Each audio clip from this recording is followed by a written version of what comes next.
I'm thinking about today, now more than ever. And people are cruising around the world, and especially with the new administration, the mask mandates is on. We're getting the eyes. And back in the day, we said the eyes are the prize, the eyes are the window to the soul, that whole bit. What's coming to me right now and brought about by your question, Matt, is keep your eyes on the prize. And so what we can do is we can actually make eye contact. As corny as that sound and as old school as that has always been, take a moment. So you're not only learning to look inside of yourself, but you're learning to look by making that connection with the eyes. This is Evolve CPG, a community of purpose-driven, sustainable product brand leaders who not only believe in better, but actively pursue it. I'm your host, Gage Mitchell, and today we're talking about how honestly we answer the question, how are you? Our guests, Linwood Paul and Matt Demore, are co-founders of Subtle Distinctions, where they cultivate thoughtful leaders from the inside out. So Linwood, how are you? Interesting question, Matt. I'm at this very moment honored, excited, and to tell the truth, a bit anxious. So today we're going to talk about that question as it relates to the ability to connect with others more meaningfully, to get to know ourselves on a bit deeper level, and to create a connection that we have an opportunity to do potentially 1, 2, 3, 5, 10 times a day. And that is to stop and pause and really take the moment. And when someone asks you, how are you, to use it as that opportunity. So Linwood, why don't you dive into a little bit more on the how are you exercise? Okay, so as you were speaking just now, Matt, what came to my mind was that when you asked me the question, what I did was I paused and looked to see how I was instead of just knee-jerk default, fine, great, or the proverbial answering a question with a question, how are you? You ask me, how are you? I say, how are you? And nobody learns anything. And then the other thing that I did was I went to, in that pause, the present. How am I presently when I'm asked? Not just in general or these days or, after 2020 or, any of that sort of thing. Just, in the present, how am I? And when I said honored, I was honored because I'm on this program. I have this opportunity to bring something to some folks that, they might find meaningful and usable. And I'm excited because that's what I was born for. And I know that that makes me tick and it makes me feel great when I can do that. And I'm anxious because, it's a medium. And it's going to be out there in the world somewhere. And I'm hoping that it will turn out to be of value to folks. So that was me being in the present. And then the other thing that I did, I guess we're talking about the 3 Ps now, is it was powerful. It was powerful that you asked me, and it created a connection between the two of us that I felt because what I brought to you was real for me. So, there's different levels of relationship and caring, obviously, that people engage in with folks that are asked that question and that they ask that question, how are you? So, we like to look at it as having at least 3 levels. And a lot of times people will say, well, I don't want to tell people how I am. It's just a greeting. It's just a formality. So the levels have to do with how you see the relationship that you have with the person that's asked. So level 1 at the highest level, if you care, if you really care about the person that you're asking, how are you? We call that the curious level. Be curious. How are you? And really want to hear and want to know and have that interaction be, as you were saying earlier, more of an opportunity that you take. And then level 2 is if you just want something. And this has to do a lot with people that are, just out in the world. You're at the checkout counter or you're on the telephone with a customer service person. If you want something, then this is what we call the skillful level. If you want something, then be skillful with the question, how are you?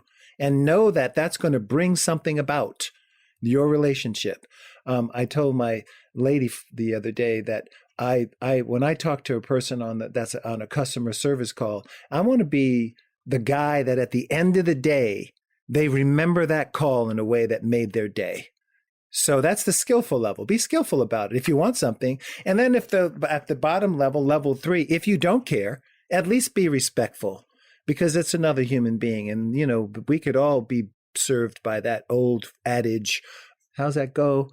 Be kind to everyone you meet because everyone you meet is fighting a battle.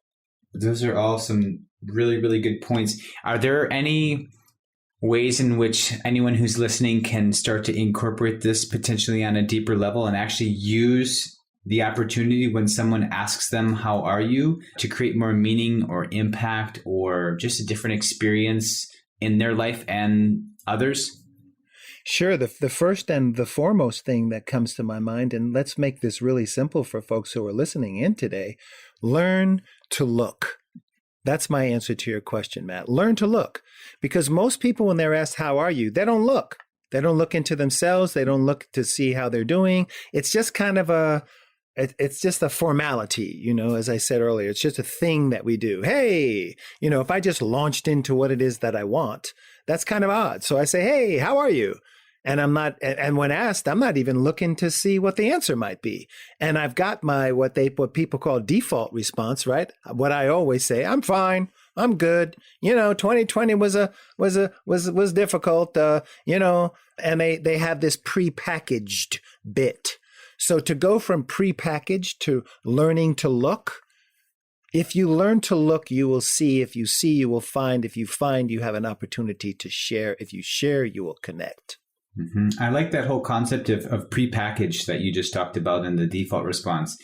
What is there for folks to understand as it relates to uncovering what their prepackaged response might be and why?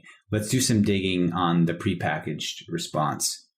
Oh, sure. The prepackaged response is a couple of things. Firstly, it's convenient. It's easy. I don't really want to connect with you. I want the customer service person to refund my money. That's what I'm here for. And I got 10 other things to do. So it's convenient. That's one of the things that people create that prepackaging for. Another reason that they create that prepackaging, Matt, as you and I have found it out there in the world working with people, is because of their nervous system. They're less likely that, what is the word? Vulnerability. When someone asks you how you are and you really tell them, you're giving them a clue into who you are and how you are. And that's not the first notion. That's not the first thing that people do that haven't done some work in terms of connecting before content. So the answer to your question is it's prepackaged because it's convenient, and it's prepackaged to keep them safe. Because that's what our nervous systems do, right? They keep us safe. Another little ditty that we've heard along the way is that we are always detecting and seldom aware. That's what our nervous systems do. And what are we detecting? We're looking for things that will disturb our safety or threaten our safety. And so if I just say, fine, not much can happen there that's going to upset my safety. And I know a lot of folks sometimes share the hesitation of disclosing a little bit more about how they're doing because they feel that they have to give all the details. So I know I'd like to give a subtle distinction here as it relates to sharing authentically and openly with others how you're feeling doesn't necessarily mean that you have to disclose and dump all the details. So if I said, for example, that I'm necessarily feeling sad, I don't necessarily have to give why I'm feeling sad, but that other person can still connect in with me in that space. Anything more that you want to share about other hesitancies of why sometimes people are concerned about not fully disclosing how they're feeling and stick to those default responses or those prepackaged responses? Sure. You've heard the phrase, and I'm sure a lot of listeners have heard the phrase TMI. You don't have to tell too many people what that stands for these days. Too much information. And so a lot of times people feel like if they share what's really going on with them, it will slip into the category of TMI for the person that asked, because they're not really sure that the person that asked really wants to know.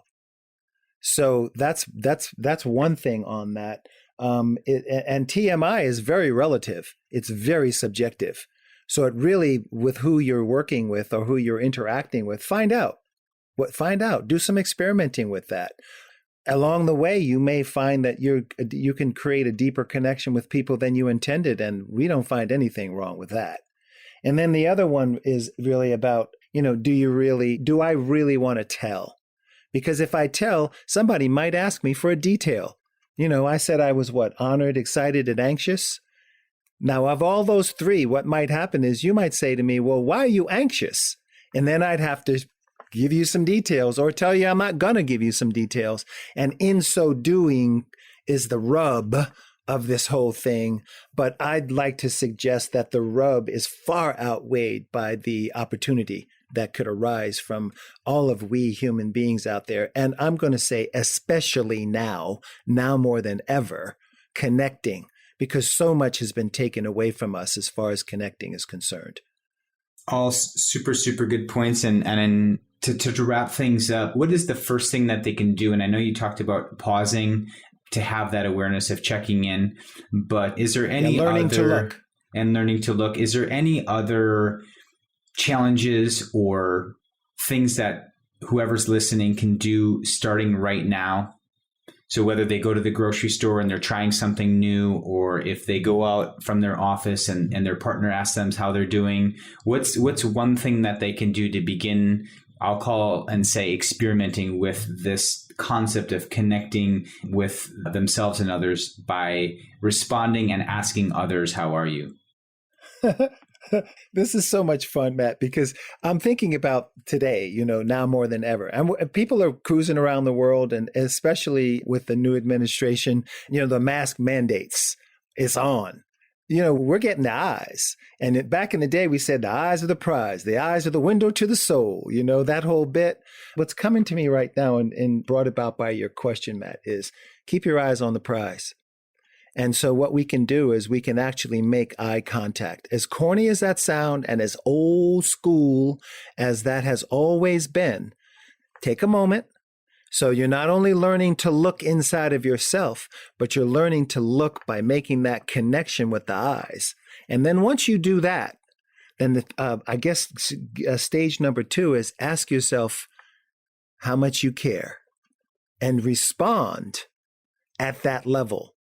And see if who you're talking with doesn't rise to the level that you are. Because most people, when they're doing that default, are met with default because it's outlined the communication. It's outlined the energetic level that this is going to take place at. If I say, Matt, how are you? Or when you ask me, I say, I'm fine, Matt, how are you? That tells you I'm not into it, pal. I'm not there. So if you go first, you never know what you'll get. And if I had to default, or if I had to, put my money on the table, my energetic and my love energy out there, I would rather err on the side of connecting than err on the side of missing. And I know that's another podcast that we're going to be talking about too, the connection before content. And this is a great way to do that. So Linwood, I appreciate you sharing with me all that you're feeling and sharing with me everything else. And excited to see how everyone out there decides to explore with understanding how they can leverage and use answering the question and asking the question, how are you, more meaningfully. And I'll tell you what, Matt, now I've moved from being anxious. And this is the good part about being so present, because this is a different now than the one when we first started, right? I think it was Brad Blanton who said that people change. You're a new person every 15 minutes. And when you think about it like that, it's like, whoa, really? Yeah, your nervous system has taken on so much information in the last 15 minutes. You're not even the same person. And if this interaction that we've been at right now is 15 minutes, I sure do hope that our listener is a different person from having taken in this information. So my anxiousness that I started out with 10 or 15 minutes ago has subsided, and it's made its way into doubling down on my exciting part, because this has been fun for me. Thank you. Thank you. Thanks for listening. We're always experimenting, so please let us know if you like this shorter episode format or if you prefer the longer conversations.